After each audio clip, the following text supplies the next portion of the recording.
नमस्कार, मैं प्रियंका फिर से आप सभी का एक बार स्वागत करती हूँ आपका अपना चैनल YouTube यानी कि एडू मोटिव पर। जैसे कि आप सभी को पता है कि लॉकडाउन की वजह से सभी एग्ज़ाम एक्सटेंड किए गए हैं, तो उसमें JNU एंट्रेंस टेस्ट भी है, तभी आपके पास पर्याप्त समय है। तो JNU एंट्रेंस टेस्ट देने के लिए आप उसके वेबसाइट पे जाके MTA द्वारा जो अब एग्ज़ाम होते हैं उसके क्वेश्चन पेपर आप डाउनलोड कर सकते हैं। तो मैं आज आपको MA Hindi JNU entrance test जो पिछले जून में एग्ज़ाम हुआ था मई 2019 में, आप देख सकते हैं हिंदी, जिसका कोड है 210। 27 मई 2019 में इसका एग्ज़ाम हुआ था और कोड है हिंदी 210। ड्यूरेशन इसका 180 मिनट, ठीक है। टोटल मार्क्स 100, ठीक है, ये दिया हुआ है। इस क्वेश्चन पेपर के बारे में मैं आपको आज बताने जा रही हूँ कि किस किस प्रकार के क्वेश्चन आए थे और उसके आंसर क्या हो सकते हैं और उसके बाद आप किस तरह इसकी तैयारी आगे कर सकते हैं। तो आइए देखते हैं इसके क्वेश्चन। पहला क्वेश्चन है, परम अभिव्यक्ति लगातार घूमती है जग में, पता नहीं जाने कहाँ वह है, यह पंक्ति किसकी है। तो आप सभी को पता ही है कि यह पंक्ति मुक्ति बोध की है, यानी कि अंधेरे में मुक्ति बोध की। कौन सी कविता से? अंधेरे में कविता से यह पंक्ति ली गई है। अब है दूसरा, हम देखते हैं, समझदारी आने पर यौवन चला जाता है। यह वाक्य जयशंकर प्रसाद के किस नाटक का है? यह बहुत ही महत्वपूर्ण पंक्ति है। यह जो पंक्ति है यह चंद्रगुप्त नाटक से लिया गया है। अगला क्वेश्चन देखते हैं, हिंदी साहित्य के पहले रिपोर्टाज के लेखक हैं। तो इसके लेखक हैं शिवदान सिंह चौहान। इनका जो पहला रिपोर्टाज है उनका नाम है लक्ष्मीपुरा।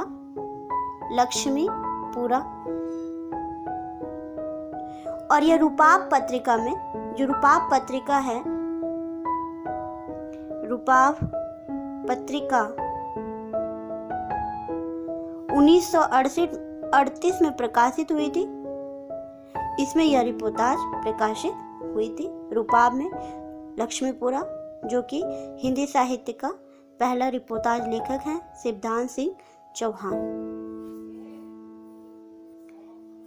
आगे देखते हैं, सन 2018 में क्या है? सन 2018 में विश्व हिंदी सम्मेलन का आयोजन किस देश में हुआ था? तो इसका सही आंसर क्या है? सही आंसर है मॉरिशस। मॉरिशस में हिंदी विश्व और भारतीय संस्कृति विषय पर, किस विषय पर? हिंदी विश्व और भारतीय संस्कृति, हिंदी विश्व और भारतीय संस्कृति विषय पर क्या हुआ था? सम्मेलन हुआ था। बिल्कुल सही। तो अब देखते हैं हमारा अगला प्रश्न क्या है। अगला प्रश्न है, ज्ञानपीठ पुरस्कार से पुरस्कृत कवि कौन है? तो ज्ञानपीठ पुरस्कार से पुरस्कृत कवि कौन है? केदारनाथ सिंह। अगला देखते हैं। अगला क्वेश्चन है, संदेश रासक के रचयिता कौन है? क्या है? संदेश रासक के रचयिता कौन है? तो संदेश रासक की रचयिता कौन है?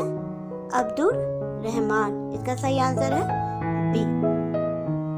अगला देखते हैं हम क्या है। अगला है,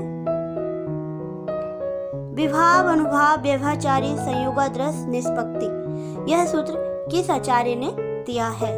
यह सूत्र किस आचार्य ने दिया है? बहुत ही प्रमुख क्वेश्चन है। यह सूत्र दिया है भरत मुनि ने। किसने दिया है? भरत मुनि ने। हमारा नेक्स्ट क्वेश्चन है, मेरे हरी हारिल की लकड़ी किस कवि की पंक्ति है?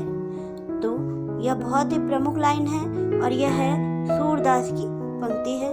तो आप सभी ध्यान रखिए कि कौन कौन से कवि, कौन कौन से लेखक इसमें पूछे जा रहे हैं, उन सभी के बारे में और आप जानकारी इकट्ठा करें। अगला प्रश्न है, हालावाद का संबंध किस कवि से है? हालावाद का संबंध किस कवि से है? तो इसका सही आंसर है हरिवंश राय बच्चन। इसका सही आंसर है हरिवंश राय। आचार्य शुक्ल ने हिंदी साहित्य के आदिकाल को क्या नाम दिया? आचार्य शुक्ल ने हिंदी साहित्य के आदिकाल को क्या नाम दिया? इसका सही आंसर है वीरगाथा काल। सही नाम क्या है? वीरगाथा काल। अगला प्रश्न है, पहला गिरमिटिया उपन्यास में किसके जीवन की घटनाओं का वर्णन है? इसका सही आंसर है महात्मा गांधी। अगला प्रश्न है, कालिदास के जीवन की घटना पर आधारित नाटक है। कालिदास के जीवन पर आधारित कौन सा है? आषाढ़ का एक दिन, जो मोहन राकेश का है। किसका है? मोहन राकेश का। ठीक है। हमारा अगला है क्वेश्चन है, आचार्य शुक्ल ने, देखिए बार बार आचार्य शुक्ल के कोटेशन आ रहे हैं। आचार्य शुक्ल ने किस कवि को कठिन काव्य का प्रेत कहा है? तो किस कवि को कठिन काव्य का प्रेत कहा है? तो केशव दास को। हमारा अगला प्रश्न है, नाटक नामक निबंध के लेखक हैं। आप देख सकते हैं इसमें क्या कह रहे हैं, नाटक नामक, मतलब नाटक नाम तो है लेकिन यह निबंध है, और यह निबंध है भारतेंदु हरिश्चंद्र के। ठीक है। अगला प्रश्न हमारा, आदिकाल को बीज वपन काल नाम किसने दिया है? आदिकाल को बीज वपन काल नाम किसने दिया है? इसका सही आंसर है महावीर प्रसाद द्विवेदी। सही नाम है, आंसर है महावीर प्रसाद द्विवेदी। अगला प्रश्न है, विजयपाल रासो के रचनाकार हैं। तो विजयपाल रासो के रचनाकार हैं नल सिंह। सी इसका सही आंसर है, नल सिंह। अगला प्रश्न हमारा, मानस का हंस उपन्यास हिंदी के किस कवि के बारे में है? तो इसका सही आंसर है तुलसीदास। सही आंसर क्या है? तुलसीदास।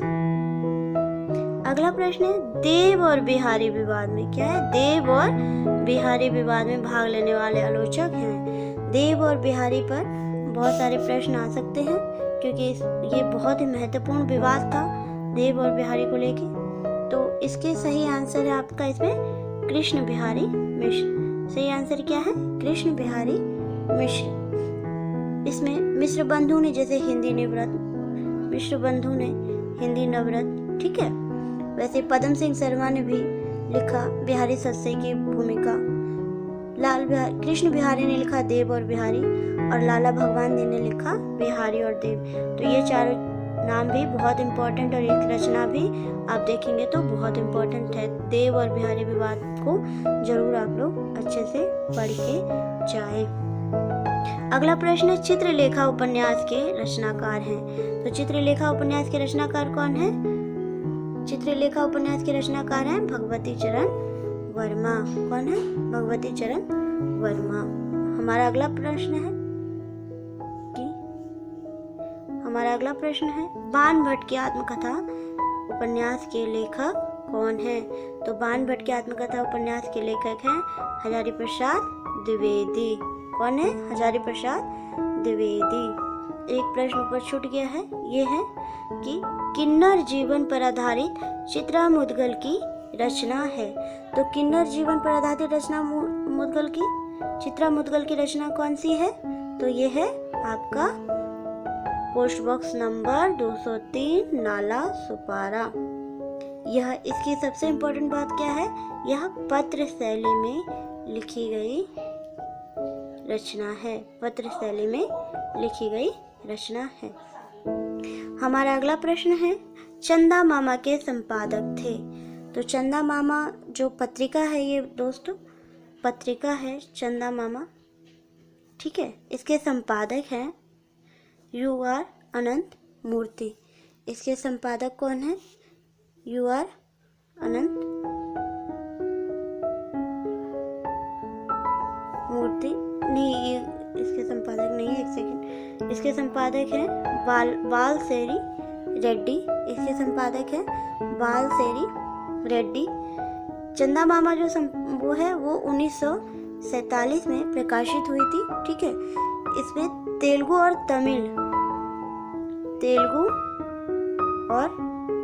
तमिल की रचनाएं प्रकाशित हुई थी। तमिल भाषा की रचनाएं इसमें प्रकाशित हुई थी। ठीक है। तो इसका है बालसरी रेड्डी। कौन है? बाल। हमारा अगला प्रश्न है बिंदा महाराज। बिंदा महाराज कहानी के रचनाकार हैं। तो बिंदा महाराज कहानी के रचनाकार है शिव प्रसाद सिंह। कौन है? शिव प्रसाद सिंह। फिर है दलित आत्मकथा के रूप में प्रसिद्ध रचना है। दलित आत्मकथा के रूप में प्रसिद्ध रचना क्या कौन सी है? तो है मुर्धैया। मुर्धैया, ठीक है। इसका एक दूसरा पार्ट भी है, ठीक है, मणिकर्णिका। कौन सी है? मणिकर्णिका।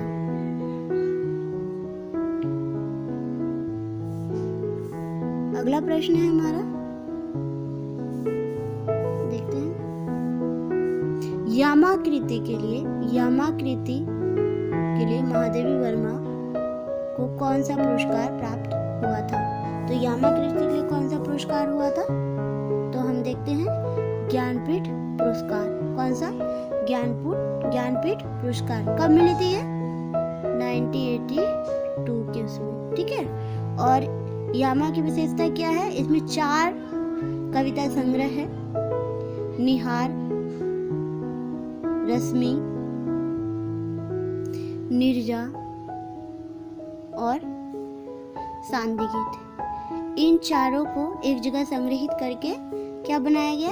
यामा कृति, और जिसपे इनको ज्ञानपीठ पुरस्कार मिला है। अब देखते हैं अगला प्रश्न। अगला प्रश्न है मैला आंचल। मैला आंचल को किस तरह का उपन्यास कहा जाता है? मैला आंचल उपन्यास फणीश्वर नाथ रेणु की उपन्यास है। बहुत ही प्रमुख उपन्यास है और लगभग हर कॉलेज यूनिवर्सिटी में इसको पढ़ाया जाता है। तो मैला आंचल को किस तरह का उपन्यास माना जाता है? तो इसको आंचलिक उपन्यास माना जाता है। आंचलिक उपन्यास वह उपन्यास होता है जिसमें अंचल विशेष की बात कही गई हो।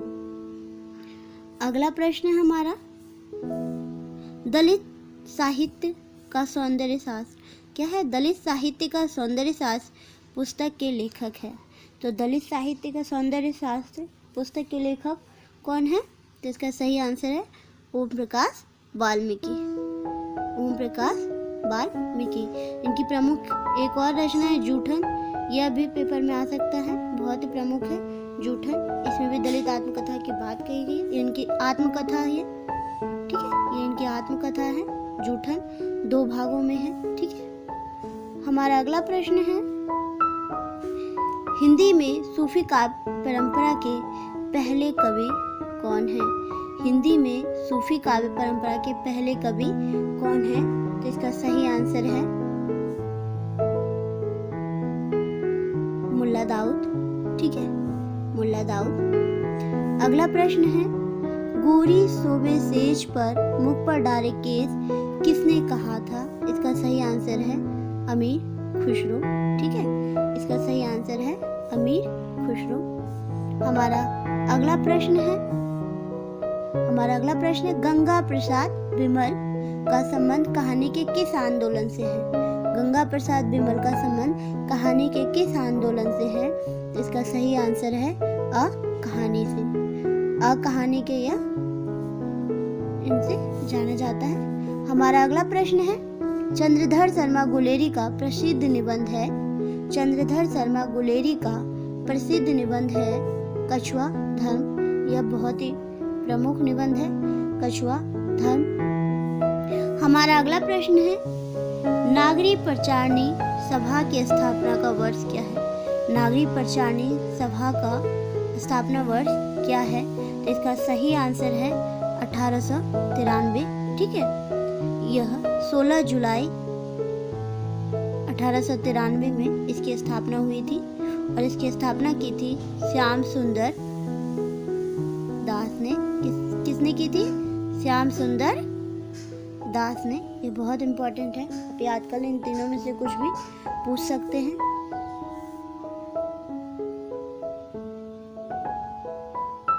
A history of Hindi literature के लेखक हैं F.I.K. महोदय। इसकी रचना कब हुई थी? 1920 में। कब हुई थी? 1920 में। हमारा अगला प्रश्न है देसिल बैना सब जग मिठा किसने कहा था? तो ये किसने कहा था? देसिल बैना। यह कहा था विद्यापति ने। किसने कहा था? विद्यापति ने। अब अगला प्रश्न है, भरतेश्वरी बाहुबली राज किसकी रचना है? तो भरतेश्वरी बाहुबली राज किसकी रचना है? तो जिनधन सूरी की। अगला प्रश्न है, छंदों का सम्राट किसे कहा गया है? छंदों का सम्राट किसे कहा गया है? तो छंदों का सम्राट चंद्रवरदाई को कहा गया है, इनके पृथ्वीराज रासों की रचना को लेके। अगला प्रश्न है हमारा कि परमाल रासों को आलखंड के रूप में किसने प्रकाशित करवाया? तो किसने प्रकाशित करवाया? कर्नल टाड ने। अगला प्रश्न है हमारा, हजारी प्रश्न कौन सा है? एक सेकेंड। अगला प्रश्न है हमारा, निम्न में से कौन सी रचना दादू दयाल की है? निम्न में कौन सी रचना दादू दयाल की है या नहीं है? दिया हुआ है नहीं है। यह बहुत इंपॉर्टेंट है कि आप है और नहीं है को देखें। निम्न में से कौन सी रचना दादू दयाल की नहीं है? यहीं पर बच्चे गलती कर देते हैं, तो आपको इसको बहुत ध्यान से देखना है। तो कौन सी रचना नहीं है? तो कौन सी रचना नहीं है दादू दयाल की? तो सही आंसर है आपका, ठीक है। अगला प्रश्न है हमारा, प्रभु जी तुम चंदन हम पानी किसकी काव्य पंक्ति है? तो यह है आपकी रैदास की, प्रभु जी तुम चंदन हम पानी, ठीक है। अगला प्रश्न है हमारा, निम्नलिखित में से कौन सही सुमेलित नहीं है? ये भी नहीं है, ध्यान रखें नहीं है। तो कुतुबन और मृगावती तो सही है, ठीक है, कुतुबन मृगावती सही है।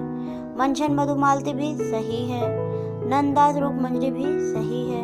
तो शेख नबी का नवदीप गलत है, यानी कि यह आपका सही आंसर है। हमारा अगला प्रश्न है, अनुराग बांसुरी किसकी रचना है? तो अनुराग बांसुरी किसकी रचना है? नूर मोहम्मद की, ठीक है, नूर मोहम्मद की, ठीक है। अगला प्रश्न है कि निम्न में से कौन सी रचना चिंतामणि की नहीं है?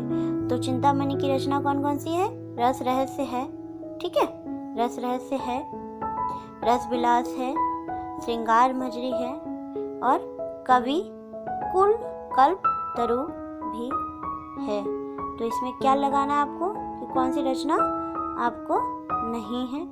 तो जो रस रहस्य है वह किसकी रचना है? वह कुलपति मिश्र की रचना है। रस रहस्य किसकी रचना है? कुलपति मिश्र की। तो आपका इसका सही आंसर होगा ए। बाकी ये तीन रचनाएं जो है यह चिंतामणि की है। अगला प्रश्न हमारा, जाति ना पूछो साधु की पूछ लीजिए ज्ञान, यह किसकी पंक्ति है? तो यह किसकी पंक्ति है? यह कबीर की पंक्ति है, ठीक है। अगला प्रश्न है, बिरह बारिश किसकी रचना है? तो बिरह बारिश किसकी रचना है? तो बिरह बारिश किसकी रचना है? घनानंद की, जी बिल्कुल सही, बिरह बारिश घनानंद की रचना है। अगला प्रश्न है, कौन सी घनानंद की नहीं है? सुजान सागर, कोक सागर, इश्कलता, इश्कनामा। तो इश्कनामा जो है घनानंद की नहीं है, यानी कि ये सही है। बाकी तीन रचनाएं घनानंद की है। अगला प्रश्न है, कौन सी रचना मतीराम की नहीं है? ज्यादातर देखिए नहीं ही पूछा गया है, तो आपको अपने जो कवि लेखक या जो भी उनकी सारी रचनाएं आपको अच्छे से याद होनी चाहिए। नाम देखिए, इश्कलता, इश्कनामा, बिल्कुल थोड़ा सा फर्क अंतर है, थोड़ा सा भी अगर आप मिस कर गए तो आपका आंसर गलत हो जाएगा। तो कौन सी रचना मतीराम की नहीं है? तो रसराज है मतीराम की, ललित ललाम है, रस प्रबोध है, वृत्त कौमुदी रचना नहीं है। तो इसका सही आंसर है वृत्त कौमुदी। अब अगला प्रश्न है, अति सुधो स्नेह के मार्ग है जहाँ नेक सयापन मार्ग नहीं, यह किसकी काव्य पंक्ति है? यह काव्य पंक्ति घनानंद की है, ठीक है, घनानंद की है। अगला प्रश्न है हमारा, सही विकल्प चुनिए, सही विकल्प चुनिए। नई कविता के प्रतिमान नामवर सिंह, सही। नए प्रतिमान पुराने निकष, सही। कविता से साक्षात्कार अशोक वाजपेयी। नई कविता का आत्मसंघर्ष मुक्तिबोध, तो कविता से साक्षात्कार ये गलत है। तो सही विकल्प कौन से हैं आपके? नई कविता का आत्मसंघर्ष मुक्तिबोध, तो ये आपका डी जो है ये सही है, बाकी तीनों आपका गलत है। अगला प्रश्न है, भगवती चरण वर्मा का उपन्यास नहीं है। तो भगवती चरण जो वर्मा है उनके उपन्यास नहीं है। तो देखिए, चित्रलेखा है, टेढ़े मेढ़े रास्ते हैं, भूले बिसरे चित्र हैं और वैशाली की नगर वधू नहीं है। ठीक है, तो ये इसका सही आंसर हो जाएगा बी, यहाँ इसका नहीं है सही। भगवती चरण वर्मा का उपन्यास नहीं है, वैशाली की नगर वधू। हमारा अगला प्रश्न है, कौन सी कृति फणीश्वर नाथ रेणु की है? तो कौन सी कृति फणीश्वर नाथ रेणु की है? तो जुलूस। ठीक है, जुलूस फणीश्वर नाथ रेणु की है, बाकी नहीं। ये दिव्या यशपाल की है। ठीक है, परख जैनेन्द्र की है, राग दरबारी श्रीलाल शुक्ल की है। तो जुलूस जो है फणीश्वर नाथ रेणु की है। अगला प्रश्न है, कौन सा विकल्प सही नहीं है? कौन सा सही विकल्प नहीं है? रुकोगी नहीं राधिका उषा प्रेमवदा, यारों के यार कृष्णा शोभती, मुझे चांद चाहिए अरुण कंवल, कलिकता बाया बाईपास अलका शराब, ये तीनों सही हैं। मुझे चांद चाहिए जो है ये सुरेंद्र वर्मा की कृति है, सुरेंद्र वर्मा की है, तो यह गलत है। फिर है, रस सिद्धांत के प्रवर्तक कौन है? रस सिद्धांत के प्रवर्तक कौन है? तो रस सिद्धांत के प्रवर्तक आचार्य भरत मुनि है। कौन है? आचार्य भरत मुनि है। अगला प्रश्न है हमारा, हिंदी के प्रथम महिला आत्मकथाकार कौन है? ठीक है, अगला प्रश्न है, खड़ी बोली हिंदी का प्रथम महाकाव्य कौन है? तो इसका सही आंसर है प्रिया प्रवास। ठीक है, हिंदी काव्य में सर्वप्रथम 12 मासा का वर्णन कहाँ मिलता है? यह हमारा अगला प्रश्न है। फिर है, पूर्वी हिंदी की बोली कौन सी है? पूर्वी हिंदी की बोली कौन सी है? तो पूर्वी हिंदी की बोली है आपकी अवधी, ठीक है, बघेली और छत्तीसगढ़ी।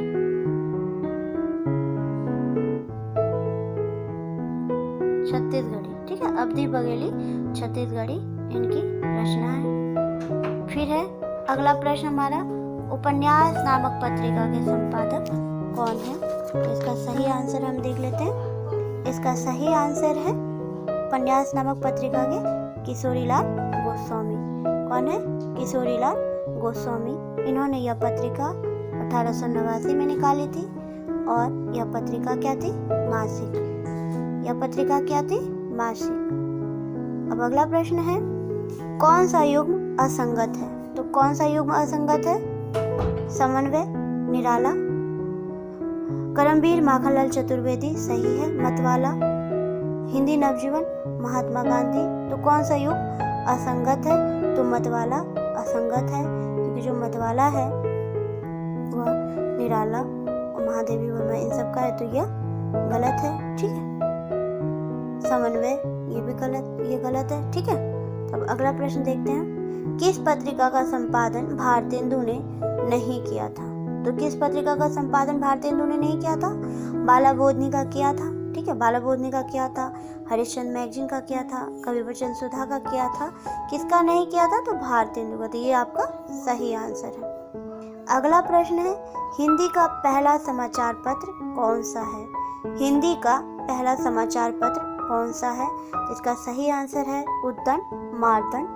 उद्दंड मार्तंड यह 30 मई 1826 को प्रकाशित हुई थी पहली बार। यह है उद्दंड मार्तंड। ठीक है, अगला प्रश्न है, केशव को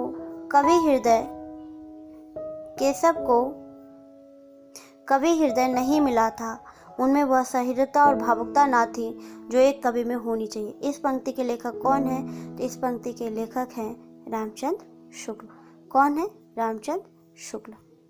अगला प्रश्न है, आनंद कादम्बनी के संपादक कौन हैं?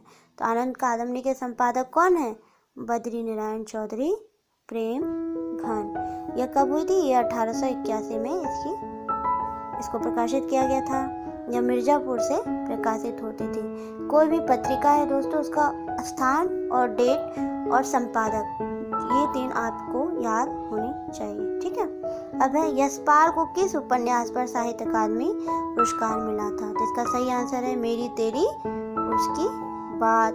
फिर अगला प्रश्न है, खंजर नयन उपन्यास किस कवि के जीवन पर आधारित है? तो खंजर नयन किस कवि के उस पर आधारित है?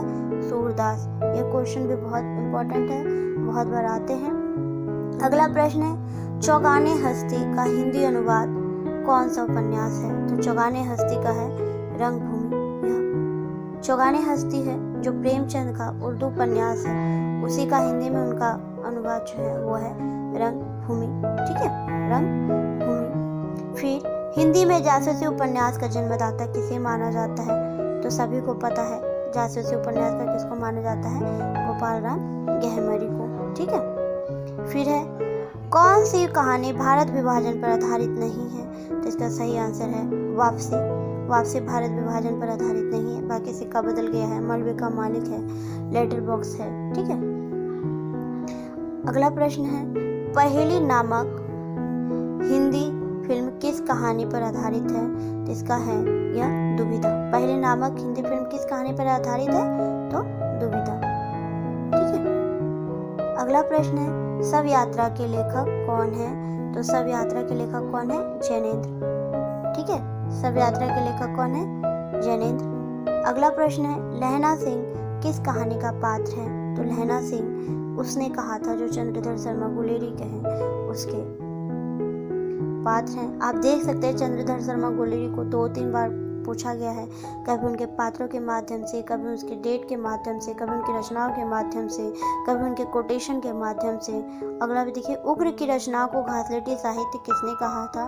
तो उग्र की रचनाओं को घासलेटी साहित्य बनारसी दास चतुर्वेदी ने कहा था। किसने कहा था? बनारसी दास चतुर्वेदी ने। दिनमान के संपादक कौन थे? तो दिनमान के संपादक कौन थे? ठीक है, ये एक साप्ताहिक थे, एक साप्ताहिक कृति है। ठीक है। तो आप ध्यान रखें इस पेपर को सॉल्व करने में कि आप किस प्रकार की गलतियां कर रहे हैं। एक तरह से आप पत्रिका, आदिकाल, भक्तिकाल, रीतिकाल, ठीक है, आधुनिक काल, पाश्चात्य काव्यशास्त्र, हिंदी काव्यशास्त्र, सभी पे प्रश्न आए हुए हैं। तो आप जिस राइटर्स का इसमें नाम आया या जिनकी रचनाओं का नाम आया, कृति का नाम आया, आप उनको अच्छी तरह से याद करें। अगर एक कृति है तो उनकी सारी कृति का आप नाम लिखें, उनको अच्छे से याद करें, तभी आप ये पेपर जो है, एंट्रेंस जो है, आप क्लियर कर पाएंगे। आप लोग अच्छे से एंट्रेंस क्लियर करें।